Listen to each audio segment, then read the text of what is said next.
Hola, hola, ¿cómo están los chicos de la promoción A más? Bienvenidos. A continuación vamos a ver el tema literatura del Renacimiento. La literatura del Renacimiento tiene un contexto histórico, es decir, un tiempo y un lugar donde se desarrolló. Decimos que hablamos de Renacimiento a ese periodo que abarca entre los años 1450 y años 1600. Abarcó desde el siglo XV hasta el siglo XVII. Allí en el Renacimiento se caracteriza porque hubo una manifestación del inconformismo contra el periodo en el que se desarrolló la Edad Media. Todos recordamos que el año pasado hablamos acerca de la Edad Media, dijimos que era un periodo de 1000 años en el que todo el mundo estaba sometido al sistema feudal, todos trabajaban para los señores nobles y el campesinito producía y trabajaba allí la tierra y labraba y le llevaba todos los productos a su señor feudal, el señor feudal le daba su bocadito de comida para él, para su familia, ¿sí? Y la iglesia tenía el control y todo, y lo que la iglesia decía, eso era, mejor dicho, ley de Media y Persia, y nadie podía llevarle la contraria. Entonces la gente empezó a decir, no, pero ¿qué estamos haciendo? ¿Por qué todo tiene que ser así? ¿Por qué nos tenemos que aguantar todo esto? El pobre cada vez más pobre, el rico cada vez más rico a costillas nuestras, y nosotros no avanzamos, y de aquí de esta situación no salimos, y ya se murieron mis padres, mis abuelos, mis tatarabuelos y todo el mundo en esta misma situación. No, hay que hacer algo, hay que salir de esto. Y entonces empieza a ver como ese despertar, ¿no? Por eso se llama renacimiento, un renacer, un cambio, una transformación, una nueva vida. De esta manera el sistema feudal empieza a decaer porque la gente se rebela, ya está cansada de trabajar para que otro viva bien. Entonces, así cansados y de tanto abuso, por decirlo así, entonces ellos se alejan y se ubican, se van a vivir a las afueras y forman burgos, forman allí comunidades. Esas comunidades no contaban con que a futuro se iban a convertir en ciudades, y esas ciudades iban a prosperar y se iban a convertir en centros de comercio, de negocios. El negocio se fortalece, el feudalismo decae, ¿sí? Empieza entonces a desaparecer el trueque, yo te doy esto, tú me das lo otro, hacemos el intercambio. No, aparece ya el dinero, la plática física, la monedita. Entonces ellos empiezan a darse cuenta de que no es más rentable, o sea, esto sí está dando como la base, me está quedando mayor ganancia, ya puedo adquirir un terreno, ya puedo adquirir esto, lo otro, puedo adquirir tal propiedad, ya el comercio me está dejando, ¿cierto? La venta de esto, lo otro, me está generando ganancias. Entonces empezaron a darse cuenta que era un buen negocio, que estaban adquiriendo mayores beneficios. Como dijimos, entonces el decae como tal el sistema feudal, aunque en Inglaterra el datico extra es que se abolió hasta finales de los años 1660. Bien, esto en cuanto al sistema histórico. También tenemos allí algo súper importante que no podemos dejar de lado cuando hablamos de renacimiento, y es el humanismo. El humanismo es cuando el hombre abandona el teocentrismo. ¿Qué es teocentrismo? Teo, Dios, centro, el centrismo, centro de todo. Dios ya no es el centro de todo, ahora es el antropocentrismo, ahora es el hombre, ¿cierto? El hombre capaz, el hombre inteligente, el hombre creativo, el hombre que no le tiene miedo a nada, el hombre emprendedor, el hombre que tiene todo el conocimiento en su cabeza, el hombre que se atreve a hacer cualquier tipo de cosa y la alcanza. Entonces ya no es solamente Dios y la fe y la Virgen y lo que diga la Santa Iglesia, no es que se vuelvan ahora ateos, no, Dios no existe, no. Ahora se desplaza ese lugar especial que se tenía, ¿cierto? Ese temor tan arraigado que tenían a todo lo que dijera la Iglesia de Dios y eso. Ahora ellos traspasan eso a un lugar y se acomoda el hombre como centro del universo. También se abandona la idea de que la Tierra gira alrededor del Sol y todo, ella gira alrededor de todo. No, ahora, perdón, se abandona la idea de que el Sol gira alrededor de la Tierra, y nace entonces el conocimiento de que no es el Sol sino la Tierra la que gira alrededor del Sol.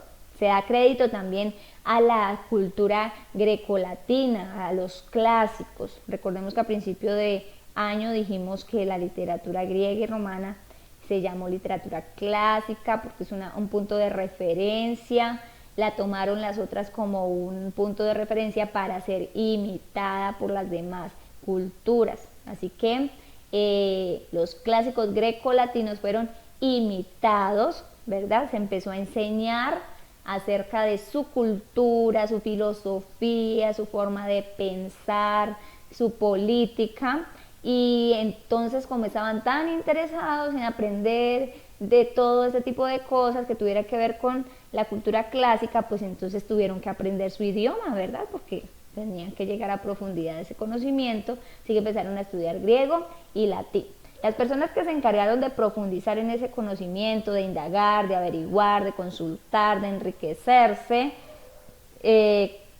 hablando pues académicamente, no monetariamente, de toda esa cultura greco-latina, se llamaron humanistas. Los humanistas pensaban que la cultura greco-latina era la norma que debía guiar toda actividad cultural y social. Algunas características de la literatura renacentista. Por un lado, como ya mencionamos, pues tuvieron como modelo las obras clásicas, especialmente la de estos autores romanos como Horacio, Virgilio, que nacieron en cunas humildes, a diferencia de Ovidio, que nació en una posición mucho más favorable, mucho más acomodada. También mencionamos acerca del antropocentrismo, el hombre como centro de todo, la razón, racionalismo, la razón ahora está por encima también de todas las cosas que se puedan decir. No, es acepta esto por fe que la Santa Iglesia lo menciona. No, señor, ahora se somete a la razón, eso es verdad, eso se puede comprobar, el método científico, por ejemplo, todo lo que se experimenta es la única manera de demostrar que existe, que se conoce. Entonces esas son las características de esta época. También tenemos unos temas. Los temas son el amor, la naturaleza, la mitología y la llamada al disfrute de la vida. ¿El amor en qué consistía? Pues el amor era el resaltar la belleza del cuerpo humano que por muchos años se mantuvo allí privado, ¿cierto? Allí guardado, reservado, no se puede tocar, no se puede ver, no se puede mostrar, eso es pecado, eso es, mejor dicho, digno de muerte. No, ahora se exalta, incluso se hacen esculturas exaltando allí la belleza y armoniosidad del cuerpo humano. Se exaltan también las sensaciones placenteras. La persona tiene derecho a disfrutar de lo que ve, de lo que escucha, de lo que puede saborear. También se exalta el amor corporal y el amor idealizado, que es un amor idealizado. Decimos que es algo idealizado porque no es real. Es como a mí me gustaría que fuera bonito, armonioso, color de rosa, perfecto, pero no existe, ¿sí? Sin embargo, ellos lo llevaron por ese camino del amor idealizado. También tenemos el tema de la naturaleza. La naturaleza era una fuente de belleza. Los paisajes se pintaban siempre bonitos, siempre agradables, como símbolo de la belleza, de la armonía, de la paz. También tenemos allí el tema de la mitología. Recordemos que se basaron en los mitos clásicos, pero también los adaptaron como temas principales en sus obras. Y finalmente tenemos allí la llamada al disfrute de la vida. Estamos aquí en esta vida, no duramos para siempre, va a haber un momento en que vamos a partir, así que disfrutemos, vivamos el momento y aprovechemos todo lo que podamos sacarle, ¿cierto?, el máximo beneficio al presente, porque mañana no habrá. Entonces ese era el llamado al disfrute de la vida, disfrute la hora porque mañana no se sabe.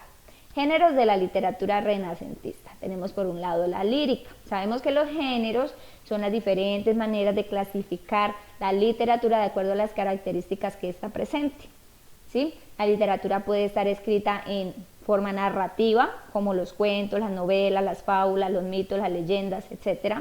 La literatura puede estar escrita en forma lírica, como los poemas, las canciones, los himnos, las odas, trovas, etc.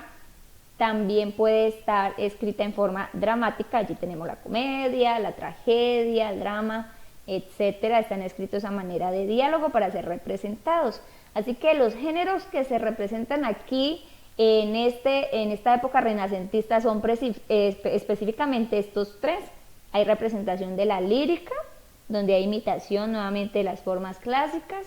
Y también se empleó el soneto. ¿Qué es el soneto? El soneto, por decirlo así en palabras sencillas, es una especie de composición lírica o poética o un poema, ¿sí? Que consta de 2 estrofas de 4 versos y 2 estrofas de 3 versos. Entonces 2 estrofas de 4 versos serían 8, más 2 estrofas de 3 versos serían 6, es decir, una composición de 14 versos. Por eso dice aquí 14 versos. Cuando usted mire un poemita con esa forma, que tenga 4 versos en la primera estrofa, 4 versos en la segunda estrofa y 2 estrofas con 3 versos cada una, entonces estamos hablando de un soneto. También aparece la figura del cuento. No es que el cuento se originó en la época del Renacimiento, no, sino que simplemente de pronto adquirieron unas nuevas características, algunos avances, algunas mejoras propias de esta época. Por ejemplo, se establece que exista por lo menos un personaje principal, que haya un lugar específico donde se realizan los hechos, también un tiempo narrativo. Los personajes deben tener cierto número limitado de acciones, lo cual hace que el cuento sea corto, y se establece también la estructura básica del cuento, que es el inicio, el nudo, el desenlace. En el inicio se presenta el tiempo, se presenta el personaje, se presenta el lugar.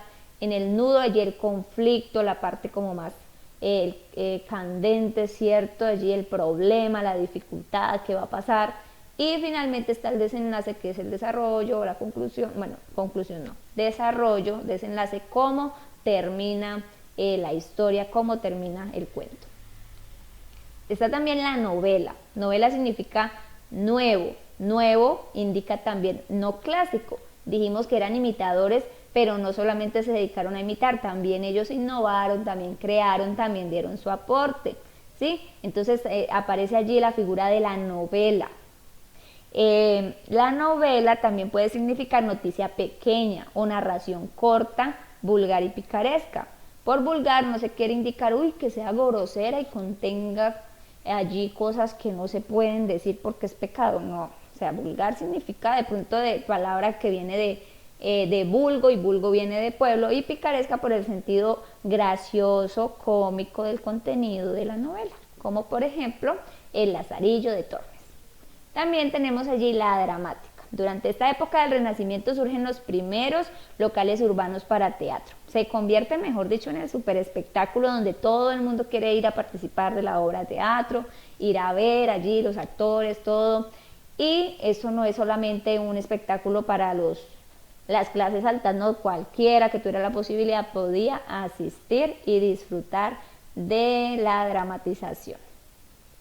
El teatro era de carácter popular y los temas que trataban generalmente eran históricos. Recordemos que en la Edad Media los temas, casi toda la mayoría, eran religiosos, los milagros de Jesús, todo lo que le había pasado a los apóstoles, lo que hizo Jesús aquí en la tierra, etcétera, ¿sí? Ese era más que todo el tema como muy, muy religioso, muy apegado a la Biblia. Ahora no, ahora son temas más que todo históricos. Y los diálogos eran entre 2 o más personajes.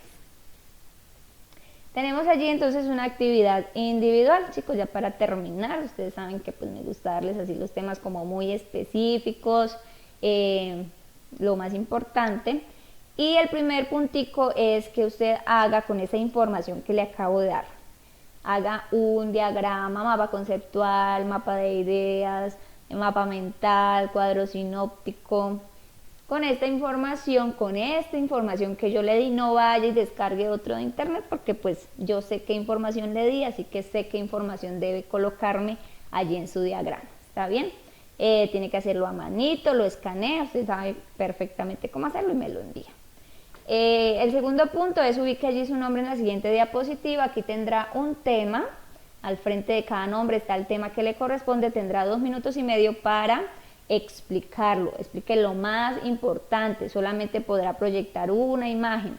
Hay obras literarias, hay pinturas, hay esculturas, hay autores, entonces por favor explique lo más relevante. Usted va a hacer su consulta, me la envía también como tarea junto con el diagrama, y pues esto ya sería para la próxima clase en Zoom. ¿Listo, chicos?